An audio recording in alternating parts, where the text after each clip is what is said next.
안녕하세요. 지독한 돈벌레를 떼놓고 이제야 숨통이 트인 60대 후반 여자입니다. 저는 인생을 살면서 어떤 사람과 사는지 이렇게 중요하다는 걸 뒤늦게 깨달았어요. 왜냐하면 70년 가까운 인생을 살면서 이렇게 지독하고 혀를 내두를 만큼 인성이 바닥까지 난 사람은 처음이었거든요. 남이면 모른 척하고 뭐 저런 사람이 다 있나 하고 넘어갈 텐데 하필이면 고부관계로 엮이면서 온갖 스트레스를 얻었네요. 다가오는 명절에 다들 준비는 잘하고 계신가요? 저도 명절이 다가와서 그런지 한때 골치 썩게 만든 전 며느리 생각이 나서 이렇게 사연을 써봅니다. 저는 강원도에서 남편과 소박하게 살고 있었어요. 아들 둘에 막내딸까지 키우면서 남편과 욕심 부리지 않고 소소한 행복을 누리면서 행복하게 살았죠. 저희 남편은 친한 사람들은 거의 알만한 구두쇠였습니다. 오죽하면 저도 남편이 사는 동안 돈 아껴서 죽을 때 이고 가려고 저러나 싶었다니까요. 그래도 먹을 거 입을 거 다 아껴가면서 모은 돈으로 자식 셋을 다 대학교 졸업까지 시켜서 시집 장가까지 보냈답니다. 자식들끼리 우애도 좋고 부모 위할 줄도 아는 애들이라서 저와 남편은 자식들 보기만 해도 뿌듯했어요. 이 정도면 저랑 제 남편도 자식 농사 잘했다고 할 수 있지 않겠습니까?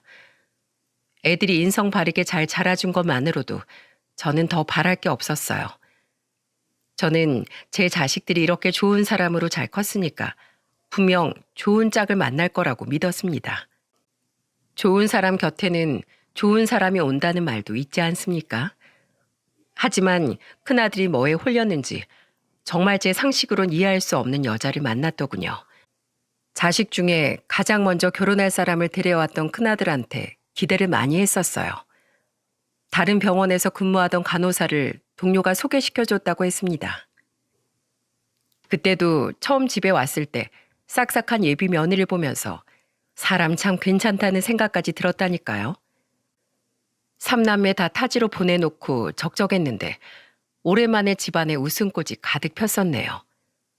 그렇게 상견례도 무사히 끝내고 본격적으로 아들과 예비 며느리가 결혼 준비를 시작했었죠. 그런데 큰아들이 서울에서 일하다 보니까 신혼집도 서울에 구해야만 했어요. 하지만 서울에 집 구하는 게 하늘의 별 따기보다 어려워 보였습니다.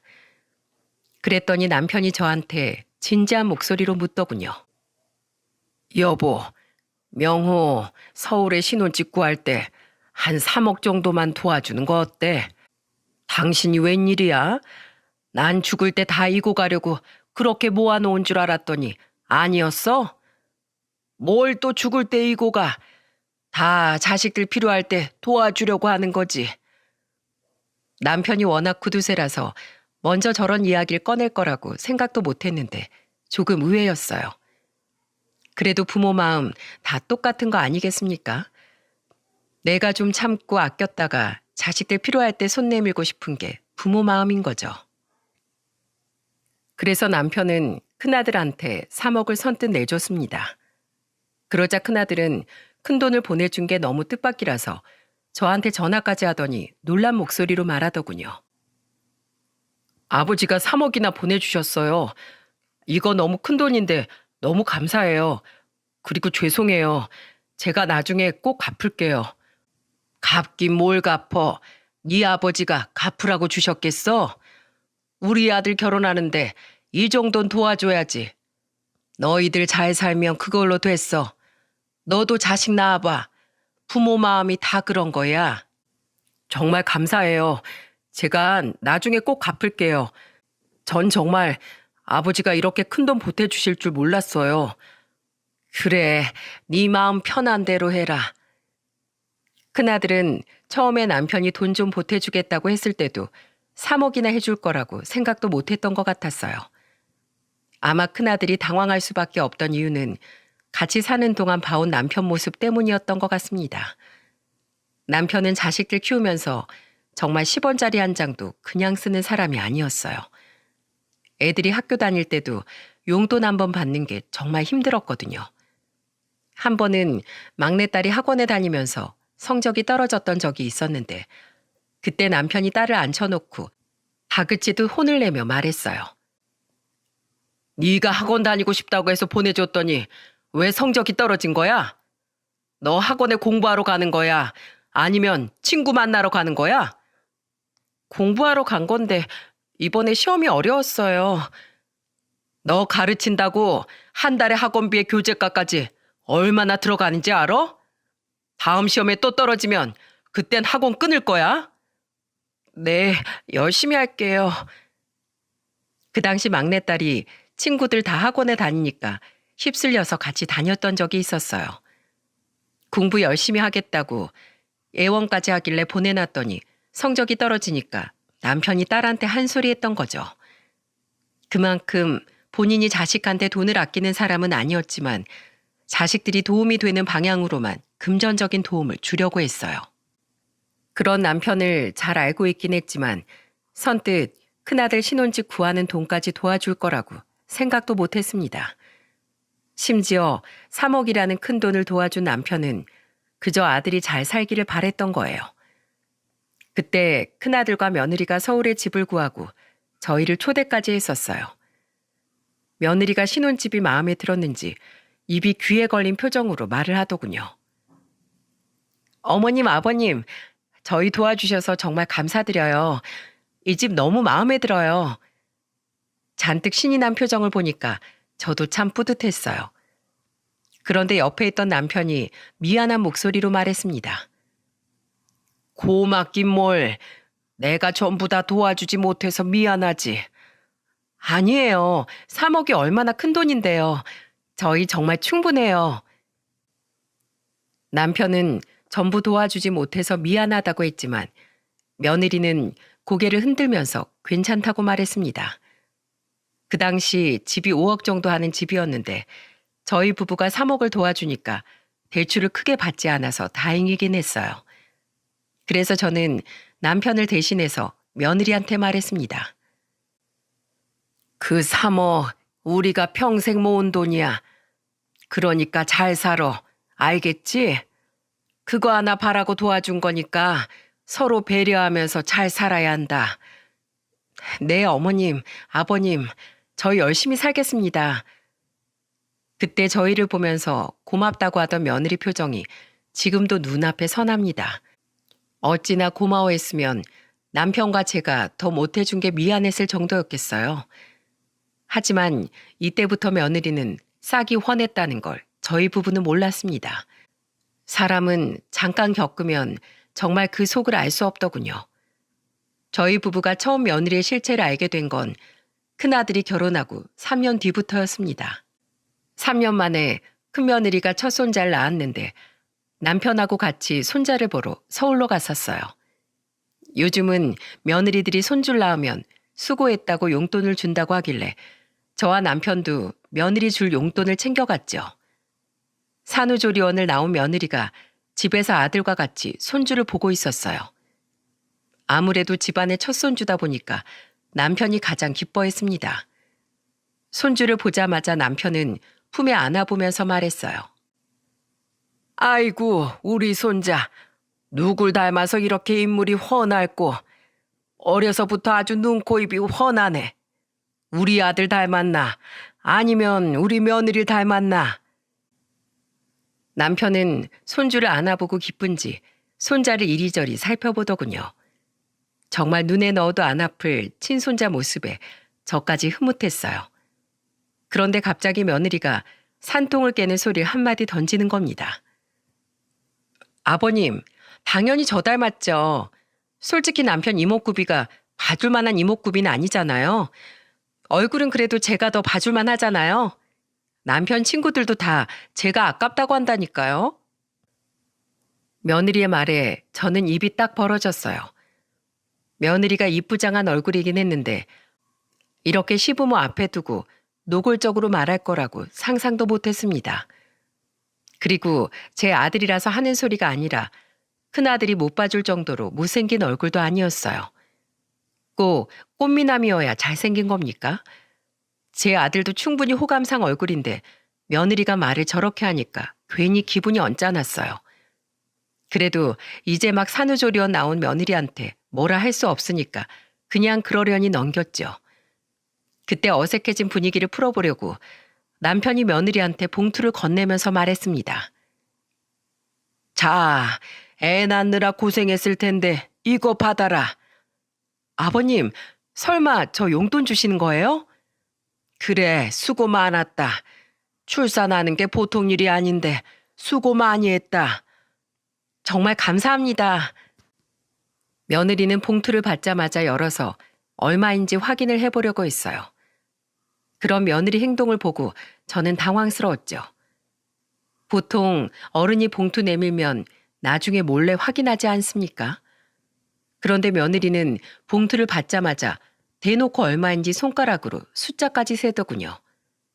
그러더니 며느리가 봉투에 30만 원이 들어있는 걸 확인하더니 표정이 싹 변하면서 투정을 부리듯 말하더군요. 아버님, 다른 집은 출산하면 적어도 100만 원 이상은 준다고 하는데 고작 30만 원 주시는 거예요? 이 집 첫 손자를 낳았는데 30만 원은 너무 적은 것 같은데요. 지금 30만 원이 부족하다는 거냐? 그렇잖아요. 요새 물가가 얼만데 30만 원 누구 거에 붙여요. 그렇게 안 받는데 아버님 손이 작으시네요. 전 손자 낳았으니까 아버님이 명품 기저귀 가방은 사주실 줄 알았어요. 며느리는 뭐가 그렇게 억울한지 투덜거리면서 별소리를 다 하는 겁니다. 너무 황당해서 말문이 턱 막혔는데 아들이 며느리한테 호통을 치면서 말하더군요. 당신 지금 뭐 하는 거야? 우리 아버지가 그래도 당신 생각해서 주신 건데 왜 쓸데없는 소리를 해? 아니, 산후조리원에서 만난 엄마들끼리 연락하다 보면 다 시댁에서 명품 기저귀 가방 받았다는 둥, 차를 뽑아주셨다는 둥, 다 시댁 자랑하기 바쁜데 난 뭐라고 말해? 30만 원 받았다고 해? 그 사람들 자랑하려고 만나? 그것도 못 받은 사람들이 있을 거 아니야. 그리고 이 집도 아버지가 주신 돈으로 이만큼 살고 있는 거 잊었어? 당장 아버지한테 사과드려. 아들은 며느리한테 화가 났는지 크게 호통을 쳤습니다. 그러자 며느리는 기가 죽은 목소리로 남편한테 사과를 하더군요. 아버님, 제가 말실수한 것 같아요. 죄송해요. 못 들은 걸로 해주세요. 이미 뱉은 말을 어떻게 못 들은 걸로 해? 이제 애도 낳고 부모가 됐으면 말 한마디를 더 신경 써야지. 네, 죄송합니다. 저는 처음 보는 며느리의 모습에 정말 당황스러웠어요. 지난 3년을 지켜보면서 며느리가 돈을 좋아하는구나 느끼긴 했습니다. 그런데 뭐 세상에 돈 싫어하는 사람 있겠나요? 그래서 며느리도 평범한 사람들과 비슷한 수준이라고 생각했어요. 그런데 직접 겪어보니까 며느리는 좀 심하다는 생각이 들더군요. 그 무렵 둘째 아들이 결혼하면서 둘째 며느리가 생겼는데 정말 큰 며느리랑은 정반대였죠. 솔직히 큰아들 결혼 당시엔 큰며느리가 모은 돈이 없어서 남편이 도와주지 않으면 안 될 상황이라 도와줬던 것도 있었죠. 그런데 둘째네는 둘째 며느리가 돈도 착실하게 모았더군요. 그때 남편이 둘째 아들 불러서 도와줘야 될 상황이냐고 물어보니까 둘째 아들은 단호하게 말했습니다. 저희는 괜찮아요. 둘이 모은 돈에다가 대출 좀 받으면 충분할 것 같아요. 그리고 저희는 경기도라 충분하고요. 그러냐? 그래도 둘째 며느리 될 애가 돈을 꽤 모았나 보구나. 아마 아버지가 제일 마음에 들어 하실걸요? 꼭 아버지처럼 알뜰살뜰 돈 아낄 줄 아는 사람이에요. 돈도 모아본 사람이 모은다고 둘째 며느리는 정말 결혼하고도 알뜰살뜰, 살림도 야무지게 잘했습니다. 그래서 저와 남편이 보기에도 참 알차게 잘 살던 자식이었습니다. 그런데 집안에 둘 있는 며느리가 가장 비교된 순간은 손자들이 크면서부터였어요. 저도 처음엔 며느리들 비교하고 싶지 않았습니다. 하지만 집안의 식구들이 전부 모이면 정말 눈에 띄게 비교될 수밖에 없었습니다. 그때 새해라 온 가족이 모였었는데 그때 큰 손자가 3살, 둘째 며느리 손자는 이제 돌이 지났을 때였죠. 남편은 새해 오랜만에 본 손자들을 보면서 돈을 꺼내들면서 말했습니다. 아이고, 우리 손자들 얼마나 컸는지 볼까? 우리 큰 손자 발이 부쩍 컸네. 자, 용돈. 그래서 남편이 용돈으로 5만 원을 줬습니다.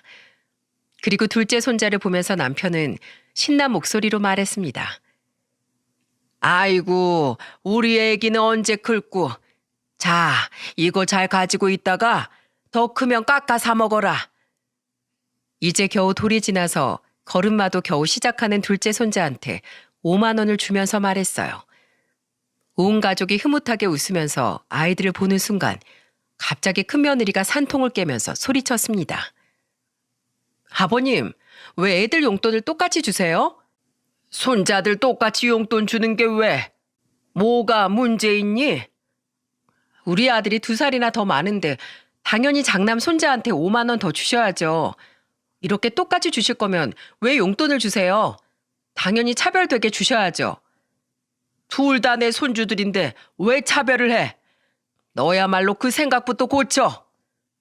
아버님 왜 화를 내세요? 다른 집안들은 다 장남한테 더 못 챙겨줘서 안타까워하는데 왜 아버님은 맨날 공평하게 나눠주려고만 하시냐고요? 난 그런 거 없어. 지금이 어느 시대인데 장남을 따져? 나한텐 다 같은 자식이고 다 소중한 내 자식들이야. 난 차별 없이 우리 손주들 예뻐할 거야. 그러니까 더 이상 나한테 장남이 어쩌고 저쩌고 하지 마. 아, 왜 좋은 날 그런 얘기를 해서 분위기를 망쳐? 꼭 그렇게 매년 초를 쳐야겠어? 그럴 거면 오지 말어. 남편은 그동안 쌓인 게 폭발한 듯 며느리한테 소리를 질렀어요. 남편 말처럼 큰며느리는 집에만 오면 사고뭉치였거든요. 이런 식으로 큰며느리가 분위기를 망치면 둘째 며느리가 나서서 수습하기 바빴습니다. 둘째 며느리는 노발대발 화를 내는 남편을 진정시키면서 말했어요. 아버님, 저희 애는 아직 어려서 5만 원이 뭔지도 몰라요. 그러니까 큰 손자 더 챙겨주세요. 아니다, 됐다. 손주들 똑같이 줄 거야. 새해잖아요. 저희 애는 나중에 크면 주세요. 기분 푸시고 나중에 챙겨주세요. 둘째 며느리는 그 순간 남편이 둘째 손자 주머니에 넣어준 돈을 꺼내 큰 손자한테 주더군요. 그만큼 둘째 며느린 현명하고 상황 판단이 빨랐습니다. 그리고 집안에 분란이 일어나면 늘 나서서 상황을 정리하던 역할이었어요. 그야말로 맏며느린 문제하고 둘째 며느린 해결사였답니다. 이렇게 극명하게 다른 두 며느리를 보면서 비교를 안 할 수 있겠습니까? 오죽하면 제 딸도 큰 며느리를 보면서 불평 섞인 말들을 하더라고요. 엄마, 아빠한테 큰오빠 새언니한텐 돈 주지 말라고 해. 난 진짜 저 언니처럼 돈 좋아하는 사람 태어나서 처음 봤어. 한두 번도 아니고 모일 때마다 왜 저러는 거야? 한 번만 더 엄마 아빠한테 말 함부로 하면 내가 진짜 가만히 안 있을 거야. 난 시집 가면 절대 저렇게 안 할 것 같은데 대체 무슨 깡으로 저러고 살까? 결혼을 앞둔 딸도 혀를 차면서 말할 만큼 큰며느리 행동은 이해가 안 갔어요. 정말 매년 식구들만 모였다 하면 큰며느리의 충격적인 말에 다들 어리 나갈 정도였습니다. 특히 남편이 제일 스트레스를 받고 힘들어할 만큼 큰아들한테 신경을 많이 썼어요. 아무래도 아들이다 보니 힘든 일이 있어도 부모한테 쉽게 털어놓지 않아 속이 타들어갔습니다. 그렇게 시간이 8년이 지났을 즈음 큰 사고가 터지고 말았어요. 새벽부터 늦은 저녁까지 일하고 집에 오던 남편이 졸음운전으로 교통사고가 난 겁니다. 하루 종일 일하다 보니까 졸음을 이기지 못한 남편이 전봇대를 들이받고 허망하게 세상을 떠났어요. 자식들은 물론이고 저도 정말 황망하고 힘들었어요. 처음엔 너무 놀라 이 모든 게 꿈인 줄로만 알았습니다. 하지만 응급실에 실려온 남편 얼굴을 확인한 순간 저는 절망적이었어요. 항상 우리 가족들만 생각하고 평생을 구두쇠처럼 살던 남편인데 이렇게 쉽게 떠난다는 게 어이가 없었습니다. 장례식장에서 전 바닥을 치면서 목 놓아 울었어요. 이 사람아, 이렇게 가려고 그 세월을 다 가족들한테만 헌신하고 산 거야? 마음 편하게 여행도 제대로 못 가본 사람이 이렇게 가면 어떡해? 난 어떻게 살라고 이렇게 가는 거야? 이 사람아. 저는 남편 영정 사진을 보면서 절규에 가까운 오열을 했습니다. 둘째 며느리가 절 진정시키려고 품에 안아주기도 했어요. 하지만 남편이 떠난 현실을 인정하고 받아들이는 게 정말 어려웠습니다. 저는 장례식 내내 제 가슴팍을 내려치면서 우는 거 말고 할 수 있는 게 없었어요. 그렇게라도 해야 떠난 남편을 보내줄 수 있을 것 같아 목 놓아 울었습니다. 하지만 한평생 서로만 믿고 살아왔는데 쉽게 보낼 수 있었겠습니까?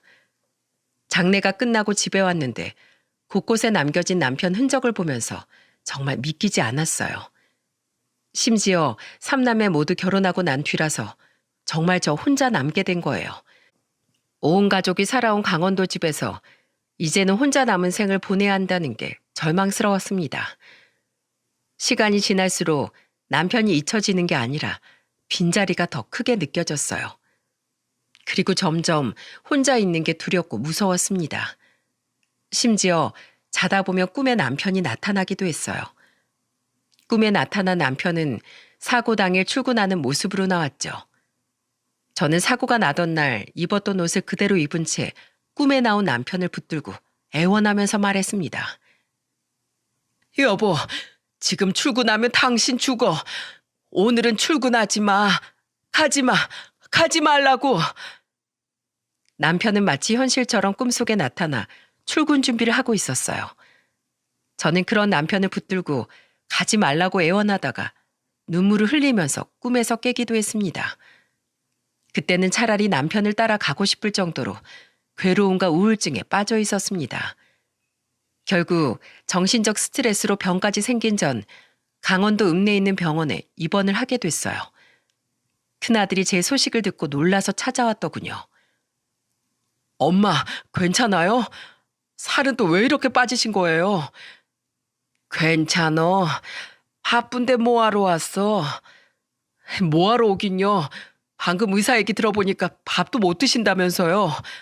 혈압도 높고 안정을 좀 취해야 한다는데 식사를 제때 챙겨 드셔야죠. 당뇨도 있으신데 굶으면 큰일 나요. 괜찮어.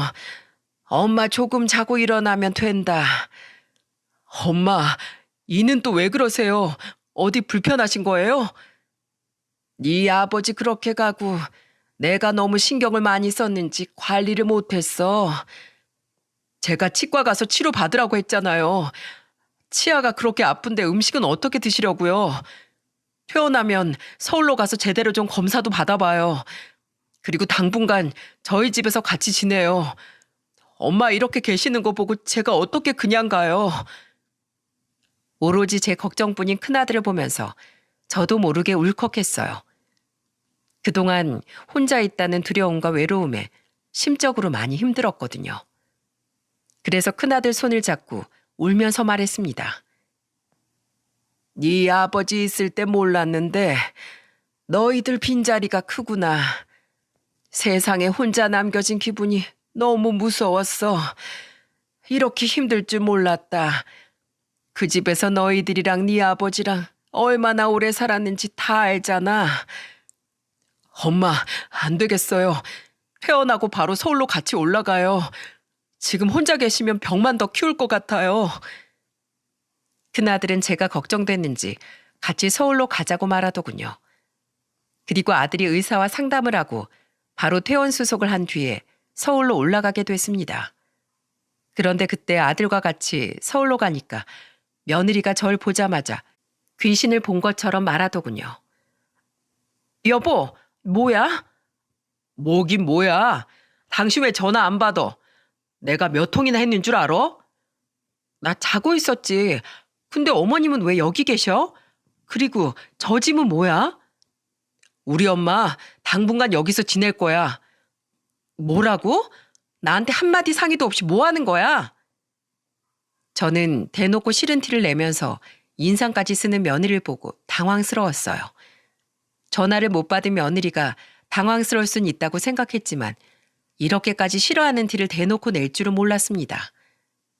그래서 저도 불편한 티를 내면서 아들 손에 있던 짐을 뺏어들면서 단호하게 말했어요. 됐다. 갈란다. 그러자 아들이 당황스러운 표정으로 다시 제 짐을 뺏어들면서 말하더군요. 왜 그러세요? 건강도 안 좋으시잖아요. 당신 말 똑바로 못해? 그게 아니라 나도 놀라서 말이 막 나온 거지. 어머님, 빨리 오해하지 마시고 들어오세요. 제가 당황해서 그래요. 아들이 화를 내니까 며느리가 꼬리를 내리면서 제 짐을 받아들고 집 안으로 들어가더군요. 결국 시작부터 엇박자였던 불편한 동거가 시작된 겁니다. 저는 며느리가 짐까지 받아들면서 들어가니까 저도 따라 들어갔어요. 신발을 벗고 거실로 가려는데 저는 발바닥에 무언가 밟히는 느낌이 들었습니다. 그래서 바닥을 봤더니 온통 바닥에 과자 부스러기 천지인 거예요. 제가 놀란 표정으로 바닥을 보자 며느리는 당황한 표정으로 말하더군요. 아, 제가 요새 바빠서 청소를 못했어요. 맞벌이 부부 집안이 다 그렇죠. 세상에, 바닥도 바닥인데 너 먼지는 닦고 사니? 이거 지금 선반에 먼지 쌓인 것 좀 봐. 이게 어디 사람 사는 집이야? 오늘 청소하려고 했어요. 우선 앉으세요. 제가 물이라도 가져올게요. 처음에 신혼집 얻고 좋아서 펄쩍 뛰더니 그때는 집골이 아주 말이 아니었어요. 먼지 쌓인 것만 봐도 언제 청소했는지 감이 오지 않습니까? 그런데 그때 아들 집을 보니까 딱 봐도 눈에 보이는 물건만 치우고 살았던 게 보였어요. 심지어 며느리가 물을 떠다 줬는데 저는 물을 마시려다가 컵 상태를 보고 깜짝 놀랐습니다. 입을 대고 마시기도 찝찝하게 컵 입구에 립스틱 자국이 그대로 남아있더군요. 그래서 저는 컵을 다시 며느리한테 주면서 말했습니다. 너 여기 유리컵에 립스틱 자국 안 보여? 세상에 이걸 설거지라고 한 거야? 이게 뭐예요? 네가 알지? 내가 알아? 넌 설거지를 어떻게 하는 거야?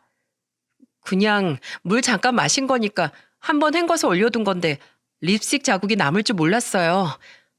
뭐야? 아휴, 넌 대체 집안 살림을 어떻게 하고 사는 거야? 정말 그때 그 컵을 보자마자 그동안 아들이 어떻게 살았을지 눈에 훤했어요. 그런데 평소 같으면 제가 한마디 하면 아주 난리가 났는데 그때는 웬일로 말을 잘 듣더군요. 그래서 왜 그런가 했더니 아들이 절 따로 불러서 조심스럽게 말했습니다. 저 사실 몇 달 전에 이혼 서류까지 접수했었어요.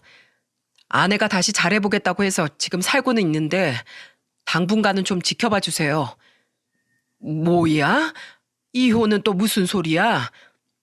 나중에 엄마 좀 괜찮아지면 말해드릴게요.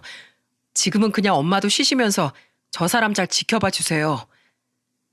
아들이 긴 말하지 않았지만 뭐가 문제였을지 저는 아들 집에 도착하자마자 감이 왔습니다. 집 청소는 제대로 안 하던 며느리가 유일하게 청소하던 게 뭐였는 줄 아십니까? 바로 명품 가방이 모여있던 안방 옷장이었어요. 아주 금송아지를 모셔둔 듯 먼지 하나까지 닦아내는 걸 보고 기가 막혔네요. 그런데 더 큰 문제는 그렇게 자기 명품 가방은 목숨처럼 아끼면서 자기 자식은 뒷전이었다는 겁니다. 저는 손자가 학교 끝나고 집에 왔는데 밥을 차려주려고 보니까 밥통이 텅 빈 걸 보고 깜짝 놀랐어요. 그러자 손자는 익숙하다는 듯이 말하더군요. 원래 밥통에 밥 없어요. 엄마가 두고 간 돈으로 편의점 가서 라면이나 김밥 사 먹었어요. 아니, 네가 왜 편의점에서 라면을 사 먹어?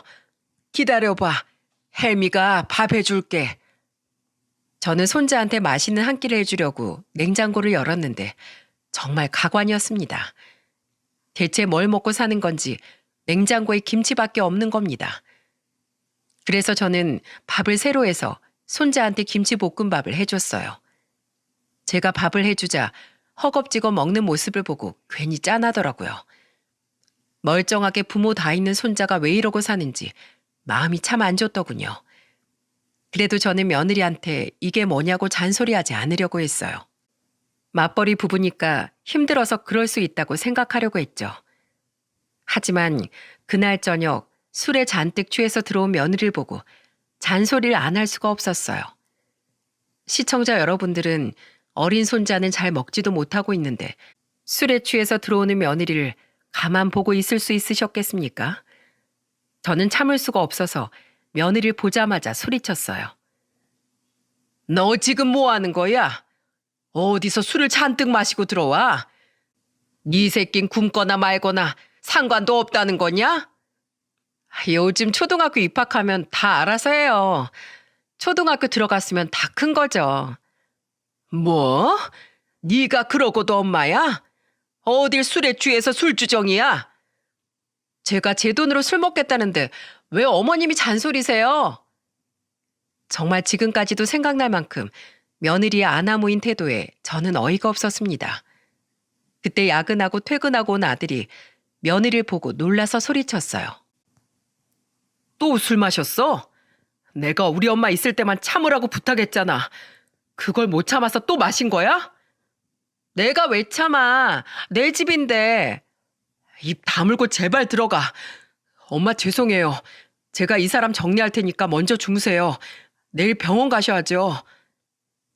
아들은 술 취한 며느리를 데리고 안방으로 갔어요. 정말 저는 황당하고 기가 막혀서 정말로 속이 갑갑했습니다. 그제야 저는 아들이 왜 며느리와 이혼 문턱까지 갔는지 이해가 갔습니다. 그리고 다음날 아들은 저와 같이 이것저것 검사를 받으러 미리 예약한 병원으로 갔습니다. 저는 아들이 속상할까봐 자세히 묻지 않았어요. 저를 위해서 연차까지 내고 같이 가준 아들한테 고마웠죠. 여러 병원에 다니면서 검사를 받고 저는 치과까지 다녀왔는데 임플란트를 5개나 해야 하는 상황이었어요. 3개만 하면 될 줄 알았는데 안에 썩은 게 많아서 늘어났던 겁니다. 저는 병원을 나오면서 아들한테 말했죠. 명호야, 나 임플란트 3개만 해도 괜찮어. 내가 먹으면 뭐 얼마나 먹는다고 그래? 하는 김에 다 하세요. 그럴수록 더 미리 고쳐야 음식 잘 챙겨 드시죠. 내가 미안해서 그렇지. 벌써 날짜도 다 잡았어요. 그냥 치료 받으세요. 저 결혼할 때 엄마랑 아버지가 도와주신 거 잊으셨어요? 이거 아무것도 아니에요. 아, 곧 엄마 생신이잖아요. 제가 옷 한 벌 사드릴게요. 얼른 가요. 한참 멀었는데 벌써 뭘 사? 에이, 계절 바뀌는 김에 사는 거죠. 가요. 얼른 가요. 돈 걱정하는 저를 안심시키면서 아들은 제 옷까지 사주더군요. 남편 떠나고 처음 맞이하는 생일에 저는 그래도 아들이 있어서 든든했습니다. 이렇게 아들 덕분에 전 검사도 받고 심신의 안정을 되찾아갔어요. 그리고 임플란트까지 하고 제가 정말 호사를 누렸네요. 하지만 이런 든든함도 잠시였습니다. 제가 치료를 받고 서울에 지내는 2달 동안 며느리랑 얼마나 힘들었는지 아십니까? 아들이 준 옷을 걸어두니까 며느리가 톡 쏘아대면서 말하더군요. 어머님, 설마 이것도 남편이 산 거예요? 왜? 아들이 엄마한테 이런 것도 못 해주냐? 어머님 오시고 생활비도 많이 올랐는데 옷까지 사주면 대체 저희는 뭘로 살아요? 너 지금 나 눈치 주는 거냐? 어? 네가 어떻게 나한테 그럴 수가 있어? 저는 며느리가 하는 말이 가슴에 비수처럼 꽂혔어요. 돈 줄 때는 우리 시어머니고 아파지니까 완전히 선을 긋더군요. 그래서 저는 서러움에 노발대발 화를 냈죠. 그러자 아들이 큰 소리를 듣고 들어와 상황을 보더니 며느리를 다그치면서 소리쳤습니다. 당신 대체 어디가 밑바닥인 거야? 어? 정말 이혼하고 싶어서 이러는 거야? 아니 그게 아니라 난 돈 때문에 그렇지. 당신이 술값만 아껴도 우리 생활비 모자랄 일 없어. 알기나 해? 아들이 호통을 치면서 말하자 그제야 며느리는 꼬리를 내리더군요. 대체 이혼할 마음도 없으면서 왜 저렇게 생활하는지 도무지 이해가 안 갔어요.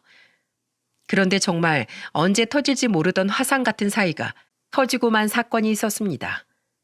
그쯤 제 생일이 다가오고 있었어요. 무슨 일인지 일찍 퇴근한 며느리가 생신상을 차려주겠다고 방에서 기다리라고 하더군요. 그런데 한참 뒤 뭐가 분주하게 움직이는 소리가 들리더니 며느리가 절 불렀어요. 주방으로 가보니까 배달시킨 걸로 보이는 짜장면이 식탁에 있는 게 아니겠습니까? 그러자 며느리는 뻔뻔한 얼굴로 말했습니다. 어머님, 생신 축하드려요. 이게 다 뭐냐? 짜장면이에요. 어머님 오시고 생활비가 너무 많이 들어서 저희 결국 이번 달 생활비 빵꾸 났어요. 어머님 그동안 검사받은 병원비, 임플란트, 백화점에서 산 옷까지 다 얼만 줄 아세요? 그래도 저 며느리 역할하려고 짜장면 시킨 거예요. 생일에 면을 먹어야 오래 산다잖아요. 임플란트도 하시고 병원에서 검사까지 받았는데 오래 사셔야죠. 비아냥거리는 목소리로 말하는 며느리를 보니까 정말 황당했어요. 누가 봐도 이건 한 방 먹이는 거 아닌가요? 그래서 정말 기가 찬 목소리로 며느리를 노려보면서 말했습니다. 넌 시애미가 그렇게 우습게 보이니? 왜요? 짜장면 싫으세요? 그럼 짬뽕 시켜드릴까요? 탕수육은 못 사드려도 짬뽕은 사드릴 수 있어요. 말만 하세요. 야, 너 계속 말장난 할 거야? 말장난이 아닌데요. 솔직히 어머님 같이 사는 거 좀 불편해요. 제 입장은 생각해 보셨어요? 네가 불편했다고? 지나가는 개가 웃겠다. 됐다 됐어. 내가 내려가련다. 어머님, 그러면 그동안 남편이 어머님한테 쓴 카드값 주고 가세요. 뭐? 뭘 줘? 이거 보시고 돈 주고 가시라고요. 요즘 세상에 자식들 피 빨아 먹으려는 부모가 어딨어요? 그러니까 깔끔하게 돈 주고 가세요. 저희도 맞벌이 힘들어요. 이러면 밑 빠진 독에 물 붓기인데 줄 건 주고 가셔야죠. 저는 며느리가 준 카드 내역서를 받았습니다. 총 1,500만 원이 적힌 금액이었어요. 저는 순간 눈이 돌아서 아들한테 전화를 했습니다. 그리고 아들한테 소리치면서 말했어요. 너 빨리 튀어와. 내가 내 생일에 짜장면을 먹어야겠어? 짜장면이요? 그게 무슨 소리예요, 엄마? 오늘 내가 소고기 사놓으라고 말했는데 벌써 짜장면을 시켰다고요? 그래. 네 마누라가 무슨 짓을 했나? 네가 직접 와서 봐. 저는 전화를 끊자마자 너무 화가 났어요. 알고 보니까 아들은 며느리한테 소고기에 케이크를 준비하라고 했는데 며느리가 그걸 다 무시하고 나 한번 골탕 먹이자고 이런 짓을 한 겁니다. 그 순간에 며느리는 뭐가 그렇게 억울한지 씩씩거리고 있더라고요. 그러자 잠시 뒤 집에 온 아들이 주방 식탁에 있는 짜장면을 보고 소리쳤어요. 당신 이게 뭐야? 뭐긴 뭐야, 짜장면이지. 그동안 돈을 얼마나 썼으면 생활비까지 부족한 건데. 내가 돈 보내줬잖아. 소고기랑 케이크 사라고. 그걸 누구 코에 붙여? 그때 며느리와 아들이 싸우는 걸 보고 있자니 지금 뭐 하는 건가 싶었습니다. 그래서 저는 큰 소리로 두 사람을 말리면서 말했어요. 둘 다 조용히 해. 명호 너 이 집 해줄 때 기억나니? 3억 줄 때 돈 갚겠다고 했었지? 네, 갚는다고 했어요. 그래, 나 그 돈 받아야겠어. 3억 내놔. 제 말에 며느리가 눈이 휘둥그레져서 아들을 붙들고 물었어요. 뭐야? 그 3억을 빌린 거였어? 맞아. 그때 며느리가 아들의 말에 아차하는 표정을 지었습니다. 저는 그 순간을 놓치지 않고 재빠르게 말했습니다. 3억 내놓으면 1,500만 원 이거 줄 테니까 내 돈부터 갚어. 그리고 며느리 너 다시 나 볼 생각하지 마라. 난 너같이 개념 없는 며느리 필요 없다. 알겠어? 어머님, 그게 무슨 소리세요? 한 번 며느리는 영원한 며느리죠. 그리고 제가 소고기랑 케이크 깜짝 파티 해드리려고 사오려고 했어요. 다 필요 없다니까. 너나 사다 먹던지 해라. 그리고 당장 3억 내놔. 어머님 안 돼요. 그 돈 갚으려면 이 집 담보로 대출받아야 하는데 그럼 집 절반이 날아간다고요. 이제 집값 겨우 올랐는데 왜 그러세요? 치사하게 줬다 뺏는 게 어딨어요. 며느리가 저한테 매달리면서 말하자 아들은 며느리를 떼어내면서 소리쳤습니다. 뺐다니 빌려줬다니까? 당신이 똑바로 했으면 엄마가 이렇게까지 하셨겠어? 그리고 당신이 여기 시집 올 때 제대로 해온 거라도 있어? 뭘 잘했다고 큰 소리야? 당신은 왜 맨날 나한테만 그래? 다 같이 살자고 이러는 거잖아. 저는 아들과 며느리가 싸우는 소리가 지긋지긋해서 제 방으로 가버렸어요. 그리고 다음 날 첫 차를 타고 떠날 작정으로 짐을 챙겼죠. 아들은 그날 며느리와 아주 밤새도록 싸우다 잠잠해졌습니다. 이런 환경에서 자랐을 손자 생각에 가슴이 미어졌습니다. 큰아들 사는 꼴이 답답해서 저는 첫 차로 내려갔어요.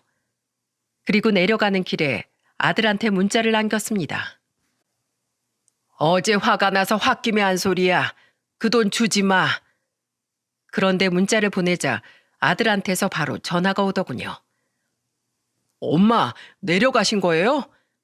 그래, 답답해서 내가 살 수가 없다. 못난 모습 보여서 죄송해요.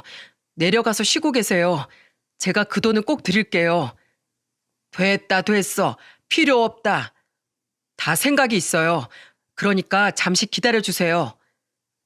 아들은 의미심장한 말을 끝으로 전화를 끊었습니다. 저는 시골로 내려온 뒤로도 한동안 마음이 불편했어요. 그런데 한 일주일쯤 지났을까 아들한테 3억이 입금된 겁니다. 저는 깜짝 놀라서 아들한테 전화를 걸었어요. 그러자 아들이 단호한 목소리로 말하더군요. 엄마, 그 돈 가지고 계세요. 노후자금 쓰셔야죠. 저 그 사람이랑 이혼하려고 이혼 소송 중이에요. 끝까지 버티는데 이번엔 꼭 이혼할 거예요. 아들 목소리를 들어보니까 정말 굳게 다짐한 것 같았습니다. 그래서 저는 다 정리되면 한번 내려오라고 말하고 끊었어요. 그런데 저희 집에 뜻밖의 손님이 찾아온 겁니다. 바로 큰며느리였어요. 저는 보자마자 날이 서 목소리로 말했습니다. 왜 왔냐? 3억 받으러 왔냐? 아니요. 저 이제 돈 필요 없어요, 어머님. 어머님, 저 남편이랑 다시 잘해보고 싶어요. 제발 그이 좀 알려주세요. 지금 저랑 이혼하겠다고 난리예요. 뭐라고? 너 웃긴다. 사이를 다시 돌려? 니들 8년 동안 살면서 몇 번씩이나 이혼하려고 했다면서 그러면서 왜 이제 와서 이러는 건데? 깔끔하게 갈라서 지금 우리 아들 서울에서 변호사까지 선임했대. 그 정도면 끝장난 거야. 나도 내 아들 고집 못 막어. 네? 변호사요? 그걸 말려주셨어야죠. 장남 이혼남 만들고 싶어서 작정하셨어요? 지금 너 장난해? 내가 널 이혼시켰어? 어디라고 여길 와서 그딴 소리야? 내가 너 1,500만 원 나한테 청구할 때부터 제정신 아닌 건 알았는데 이 정도일 줄은 몰랐다. 어? 가서 다 정리해. 애걸복걸하면서 매달리는 며느리를 겨우 떼어내서 문 밖으로 쫓아냈습니다. 알고 보니까 아들이 저한테 3억 보낸 걸 알고 둘이 크게 싸웠던 모양이에요. 며느린 그렇게 싸워도 또 화해하고 애 때문이라도 살 줄 알았던 겁니다. 그야말로 며느리한테 손자는 방패였던 거죠. 엄마라는 사람이 애를 무기로 할 짓입니까? 심지어 그동안 살면서 며느리는 술 먹고 제 아들한테 폭력을 휘두르기도 했다는 겁니다. 그러니 큰아들이 참다 못해서 변호사까지 선임해서 이혼 소송을 시작했던 거예요. 맨날 돈 타령하는 통에 안 그래도 노이로제 권리판에 저한테 1,500을 요구했다는 소리에 아들은 그때 마음을 먹었다고 했어요. 그리고 이혼하면서 재산 분할 때 3억도 분할 금액으로 포함될까 봐 저한테 미리 줬던 겁니다. 그동안 성격 차이가 심했지만 아들은 끝까지 가정을 지키려고 참아오다가 고쳐지지 않는 며느리의 술버릇과 돈 타령에 질릴 대로 질려버렸던 거죠. 그런데 며느리는 저 때문에 자기가 이혼하는 줄 알고 저를 설득하려고 강원도까지 왔던 겁니다. 정말 자기 잘못은 눈꽃만큼도 모르는 여자였어요. 내로남불이라는 말 있죠? 본인이 쓰는 돈은 당연하고 아들이 쓰는 돈은 용납이 안 됐던 겁니다. 그래서 저는 그때 며느리를 쫓아내면서 아주 한 끼도 안 먹이고 그대로 보내버렸어요. 그렇게 별 소득 없이 서울로 굶은 채 돌아간 며느리는 결국 이혼 절차를 밟게 됐습니다.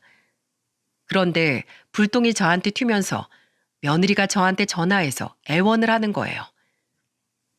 어머님, 제가 잘못했어요. 반성문이라도 쓰고 손이라도 들게요. 그러니까 제발 저 재결합하게 도와주세요. 재결합 같은 소리 하고 있네. 깨진 그릇 다시 붙이는 거 아니야. 인연이 여기까지인 거니까 더 이상 전화하지 마. 저는 며느리 전화를 아예 차단해버렸습니다. 그리고 한동안 정말 집 근처로 찾아올까봐 문 앞에 빗자루까지 준비해놨어요. 그런데 이혼하면서 손자가 상처받게 될까봐 가장 걱정이었는데 오히려 더 잘 지내는 거 있죠? 주말에 큰아들이랑 같이 종종 내려오는데 손자는 전보다 더 밝은 모습으로 지낸답니다. 그나마 손자가 초등학생이라서 큰아들이 회사 다니면서 키우기 무리가 없답니다. 그 엄마라는 인간은 이혼하자마자 더 이상 재결합은 물 건너갔다고 생각한 건지 손자를 거들떠도 안 보고 살아요. 아마 평생 가도 저렇게 한심하게 살 게 뻔한 여자였습니다. 그래서 한동안 아들네 집에 가서 제가 밥도 해주면서 지내기도 했어요. 시골집하고 아들집을 왔다 갔다 하면서 지내다 보니 손자가 저를 잘 따른답니다. 그 후 아들한테 받은 3억은 다시 아들한테 돌려줬네요. 은행에서 대출받은 돈이었기에 얼른 갚으라고 했어요. 끝까지 안 받겠다고 하는 통에 겨우 대출금을 다 갚았네요.